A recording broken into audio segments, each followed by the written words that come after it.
As requested, I have been in Area 51 EMA. I am writing this for my mom's boyfriend who we live with, Stephen Gorevan, who has in fact been in Area 51. He was there testing the Mars rover. He is the chairman and co-founder of Honeybee Robotics. Here is proof. 1 2 3 I'll relay all the questions and answers back and forth. How much of it did you see? How was security compared with a regular military base? Did you see anything unusual or unexpected? I saw a lot of it. It's a big place. I was driving around probably for 25 miles. I think it was from the southwest gate. Security was effective but light. In other words, there were civilians outside the gate with lawn chairs and telescopes, but they didn't get anywhere near getting inside. But I had a pass. Yes.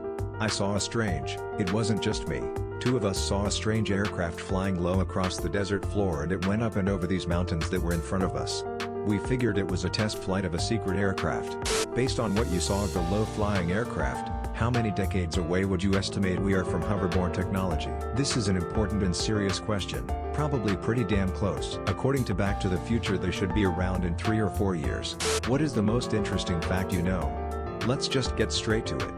And I mean interesting as in wow, I can't believe that is true. That the size of the apparent disk of the moon in a solar eclipse is the same exact size as the sun. There is no reason why that should be. What part of the Mars rover was he involved with?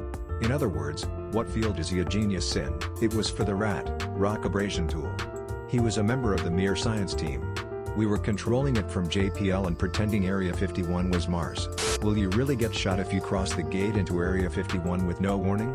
Or are there warning shots and people who come and get you out/arrest you? I don't know what the nature of the security was if I tried to break in. My uncle worked security at Area 51 and has some stories he is allowed to tell. You do not get automatically shot. Some people drive up in a Jeep and politely ask you to leave while holding an M4.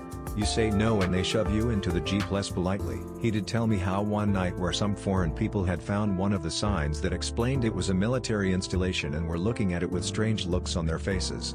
They were hiding behind some rocks and cut open some green glow sticks and threw them at the sign. He says you could see the tail lights hauling ass for several minutes. Former Marine here. Protection of national security is a situation where deadly force is authorized. Warning shots are not authorized. Ever.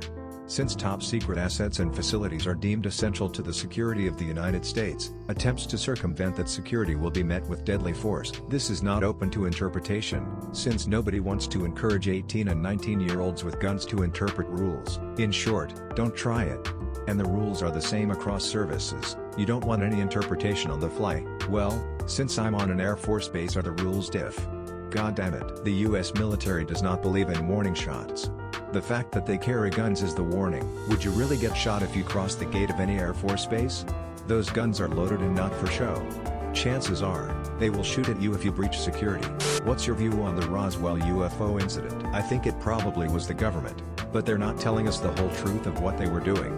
Personally, I buy the nuke detection balloon crash explanation. A secret project to triangulate nuclear detonations anywhere in the world using the propagation of shock waves through layers in the upper atmosphere. The energy is preserved within these layers through internal reflection similar to fiber optics. Roswell was just a balloon with a microphone that the US government wanted to keep secret. Annie Jacobson wrote a book on Area 51. In the last chapter, she cites an anonymous source who told her the Roswell crash landing was real. But the aliens were actually Soviet test pilots who had been biologically engineered to resemble child-sized aliens. The Soviets were attempting to spark widespread panic in the US similar to the War of the Worlds radio broadcast. The US government keeps this incident a secret because they would be forced to disclose their own biological experiments on human beings that were conducted around the same time. Why was the rover tested at Area 51? Didn't the government have their own area that was similar to other planets, such as where the Apollo crews trained in similar terrain to the lunar surface? Also, did you have to sign a NDA upon exiting the base? Because we needed a lot of room and a road and we needed no interference from the public. Yes, but the public could have gotten into some of those areas.